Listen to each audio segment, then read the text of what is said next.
Pemirsa Auto Driver, ketemu lagi sama saya Haryawan Arif dan kita akan melakukan pengetesan Mercedes-Benz E300 with Avantgarde Line.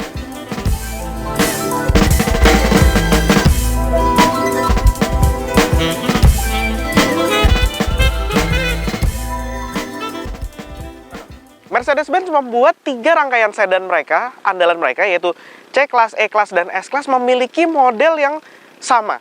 Bisa dibilang sama karena memang tarikan garisnya sangat mirip-mirip, sehingga ini akan membuat Anda untuk membedakan antara C-Class, E-Class maupun S-Class. Contohnya ini E-Class, yang Mercedes-Benz membuatnya malah mirip dengan C-Class, sehingga Anda akan sulit membedakannya antara C-Class maupun E-Class. Selain itu, untuk ukuran sebuah E-Class, mobil ini menurut saya terlihat sangat sederhana sekali. Anda bisa lihat di sini bahwa Mercedes-Benz tidak membuatnya terlihat dengan banyak aksen chrome-nya. Mercedes-Benz menginginkan E-Class ini terlihat lebih sporty dan Anda bisa lihat di sini mereka membuat desain membernya itu memiliki aksen intake berukuran besar dengan grill honeycomb seperti ini, sehingga Anda pasti berpikir bahwa ini adalah varian sporty dari E-Class.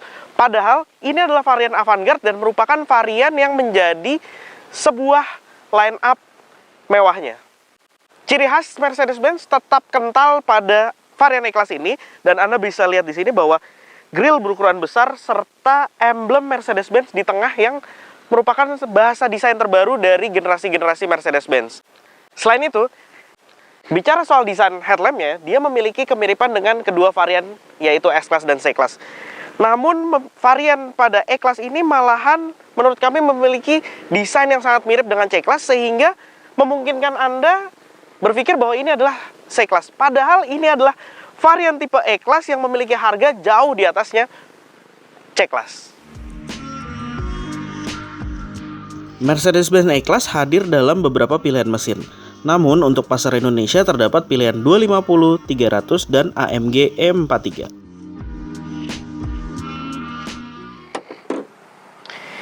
Ini adalah E300 bermesin 1991 cc, 4 silinder turbo.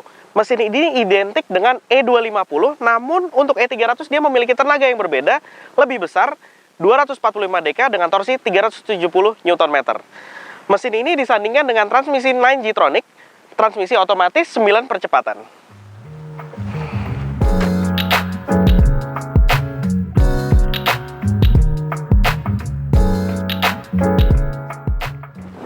Pada generasi-generasi sebelumnya, Mercedes-Benz E-Class dengan trim Avantgarde merupakan trim yang tertinggi sehingga memperlihatkan kemewahan di bagian eksteriornya, apalagi di bagian sampingnya. Namun, pada generasi E-Class ini, mobil ini adalah varian Avantgarde yang tidak bisa memperlihatkan kemewahan di bagian sampingnya. Tidak ada sedikit pun aksen chrome di bagian samping, malahan Mercedes-Benz menggunakan aksen warna hitam glossy pada list kacanya. Sehingga ini semakin memperkuat opini orang di saat bertemu mobil ini.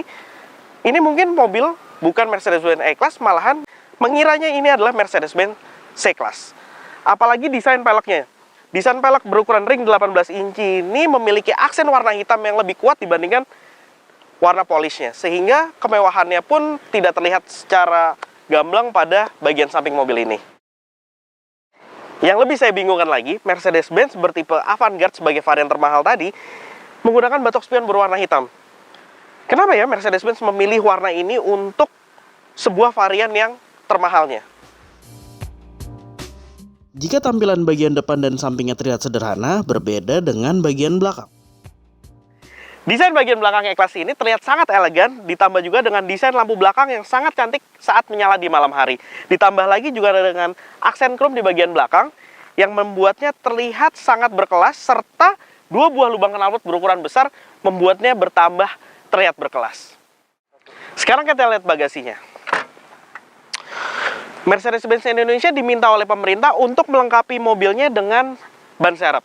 Ini dikarenakan sebuah regulasi yang harus dituruti oleh Mercedes-Benz, sehingga mau tidak mau Mercedes-Benz harus meletakkan ban serep ini di bagasi Padahal Mercedes-Benz sendiri di negaranya tidak lagi dilengkapi dengan ban serep karena sudah menggunakan ban run flat tire.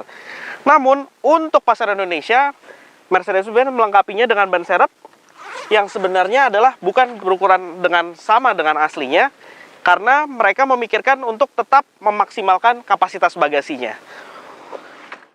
Anda bisa meninggalkan ban serep ini di rumah jika Anda memerlukan kapasitas bagasi yang maksimal. Namun, Anda harus berpikir dua kali untuk meninggalkan ban serep ini di rumah, karena Mercedes-Benz semenjak diminta oleh pemerintah untuk melengkapi ban serep, tidak lagi melengkapi dengan run flat tire. Sehingga, pikir-pikir lagi Anda jika meninggalkan ban ini. Tapi jangan khawatir, kapasitas bagasi ini bisa diperbesar dengan menarik knop 2 buah di sini, sehingga jok ini bisa dilipat ke depan dan menambah kapasitas untuk memasukkan barang Anda yang berukuran lebih panjang. Sayangnya, untuk mobil sekelas ini dia tidak dilengkapi dengan power back door. Jadi, menutup bagasinya masih secara harus manual.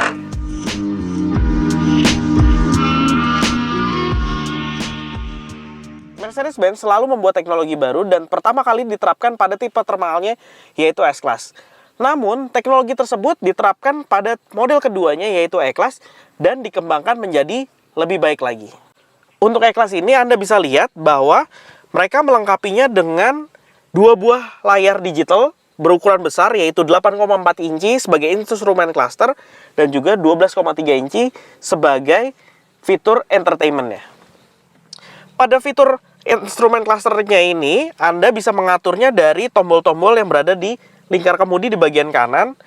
Di dalamnya Anda bisa mengatur berbagai macam dan melihat bermacam status dari kondisi mobil ini.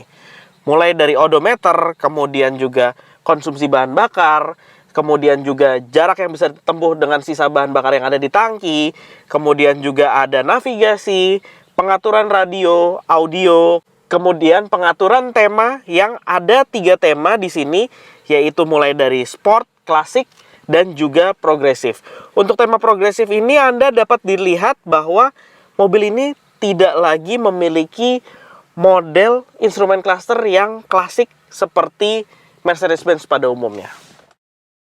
Di dashboard bagian tengahnya ini terdapat layar berukuran besar 12,3 inci yang memuat berbagai fitur, mulai dari navigasi, sistem entertainment yaitu radio, kemudian juga ada Apple CarPlay dan Android Auto, serta USB dan juga Bluetooth. Anda mengatur semua fiturnya ini menggunakan komen yang berada di bagian tengah dan juga bisa secara touch panel dengan mencarinya secara handwriting di atas touch panel ini. Untuk di bagian tengahnya ini terdapat kontrol AC. Selain itu ada di sini juga tombol navigasi, radio, media jika Anda terlalu rumit untuk mencarinya via kontrol komen yang berada di tengah ini. Untuk di bagian bawahnya ada tombol volume, kemudian juga ada tombol tirai belakang, serta di sini ada kontrol untuk mode berkendara. Di sini ada 5 mode berkendara mulai dari Eco, kemudian juga Comfort, Sport, Sport Plus, serta individual. Untuk mode berkendara individual, Anda bisa mengaturnya secara sesuai keinginan Anda.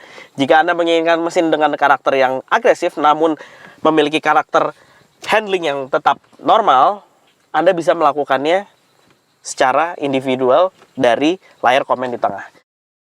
Ada juga di sini tombol untuk mematikan sistem sensor parkir yang berada di sekeliling mobil jika Anda merasa terlalu mengganggu di saat keadaan lalu lintas yang padat. Di bawahnya ada tombol kamera 360 derajat yang dimana tombol ini hanya bisa diaktifkan saat Anda berada di posisi kecepatan yang cukup rendah. Selain itu di bawahnya juga ada tombol untuk mematikan sistem auto start stop engine jika Anda tidak membutuhkannya. Untuk desain keseluruhannya, Mercedes-Benz tetap menginginkan desain klasik retro hadir pada E-Class ini. Anda bisa lihat di sini dari ventilasi AC-nya yang berada di bagian tengah, serta knop buka tutupnya dengan desain yang sangat unik, khas klasik retro pada saat Mercedes-Benz zaman dahulu. Penggunaan material kayu yang kini sangat unik dibuat oleh Mercedes-Benz dengan urat kayu yang sangat terlihat, namun tidak lagi mengkilap seperti generasi-generasi Mercedes-Benz sebelumnya. Ditambah lagi beberapa jahitan di bagian samping dan juga ada di bagian door trim yang menambah kesan mewah pada mobil ini. Selain itu, mobil ini juga dilengkapi dengan ambient light yang Anda bisa atur dari Mercedes-Benz Command ini, dan mereka akan menyala di bagian bawah dashboard ini. Mercedes-Benz juga punya ciri khas lain, yaitu selalu menempatkan pengaturan joknya di door trim pintu mobilnya. Mereka memiliki desain yang sangat baik saat ini dengan sentuhan-sentuhan warna aluminium look.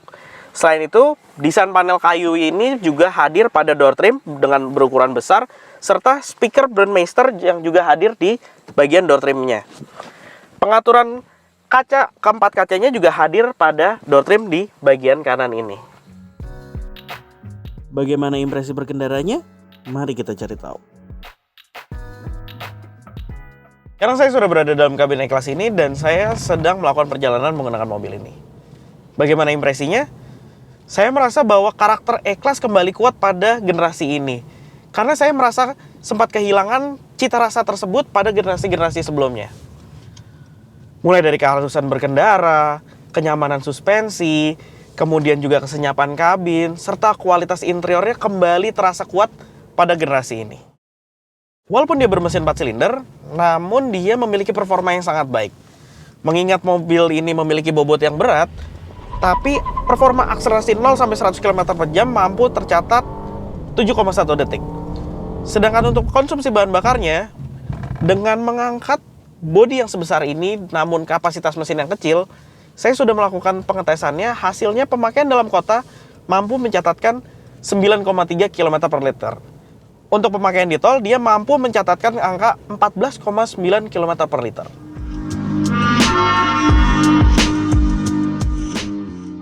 Kembali bicara soal kesenyapan kabinnya. Mungkin ini juga dibantu oleh transmisi 9G-Tronic 9 percepatan yang dimana saat saya berjalan 100 km per jam, dia mampu mencatatkan 1700 RPM pada putaran mesinnya. Sehingga putaran mesin itu tidak menghasilkan suara yang berlebih masuk ke dalam kabin. Namun sayangnya, transmisi 9G-Tronic tadi di saat kecepatan 100 km per jam hanya berada di gigi 8. Karena untuk gigi ke-9-nya hanya baru bisa berpindah di saat kecepatannya mencapai 120 km per jam. Untuk suspensinya, tampaknya Mercedes-Benz telah meracik suspensi dari generasi E-Class ini dengan sangat baik. Pasalnya dia mampu memberikan karakter E-Class kembali pada generasi ini, sehingga peredaman pada berbagai kontur jalan pun dapat diredam dengan sangat baik. Saya merasa bahwa kenyamanan ini paling utama datang dari suspensinya. Padahal kita tahu bahwa dia tidak dilengkapi dengan air suspension atau berbagai kontrol suspensi pada tipe E300 ini. Mengingat ini adalah sebuah E-Class yang biasanya konsumennya menggunakan jasa supir. Sekarang kita cari tahu impresinya saat duduk di belakang. Sebelum pindah ke kabin belakang, sekarang kita cari parkir dulu. Oh iya, dia punya parking assist. Jadi kita pencet tombol di sini, dia akan nyari spot parkir sendiri. Coba kita lihat apakah bekerja dengan baik.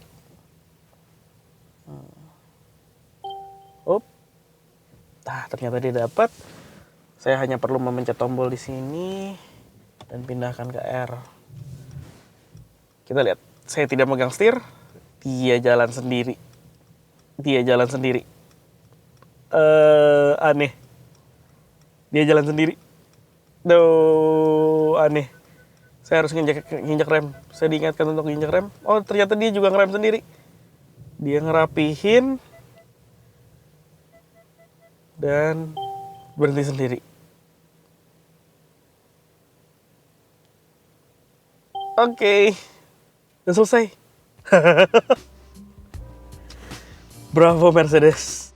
E-Class lahir sebagai sebuah sedan besar dan selalu memiliki citra yang baik soal akomodasi di bagian belakang. Sekarang saya sudah berada di kabin belakang E-Class dan saya merasakan bahwa tingkat kenyamanan mobil ini sangat baik serta kesenyapannya pun juga sangat baik. Namun sayangnya Mercedes-Benz tidak melengkapi apa-apa di bagian belakang ini. Mengingat ini adalah sebuah E-Class yang dibanderol dengan harga 1,3 miliar lebih, Mercedes-Benz disayangkan tidak melengkapi dengan pengaturan AC di bagian belakang, tidak melengkapi pengaturan audio di bagian belakang, hingga tirai kaca belakang pun yang elektrik ini tidak bisa diatur oleh kita yang duduk di bagian belakang.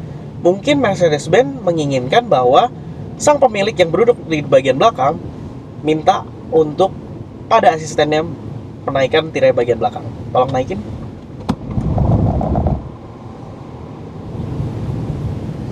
Namun, pada saat Anda duduk di belakang ini, Anda mendapatkan colokan 12 volt yang berada di konsol tengah, sehingga Anda bisa melakukan pengisian baterai pada gadget Anda.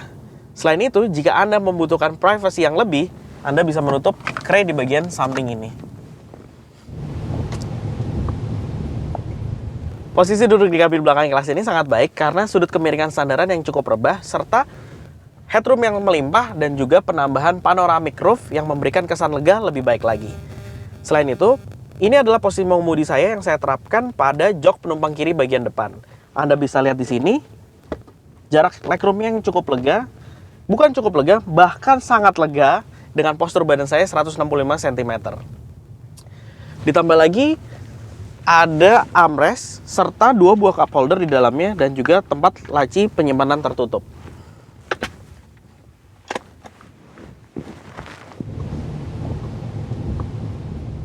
Oh iya, biasanya mobil-mobil yang sudah dilengkapi dengan LED di bagian eksteriornya, mereka melupakan lampu-lampu yang berada di bagian interiornya.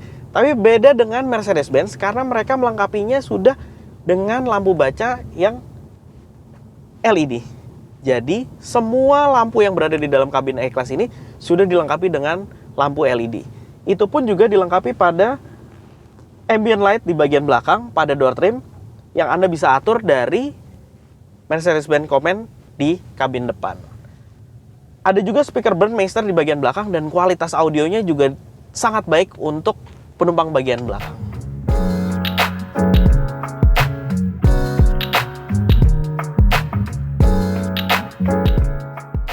Jadi jika Anda mencari sebuah sedan Eropa dan mencari perbandingan antara Mercedes-Benz, BMW ataupun Audi yang ada di Indonesia, mungkin pilihan paling tepat ada di Mercedes-Benz E300 ini. Karena saat ini dialah yang memiliki fitur yang paling inovatif.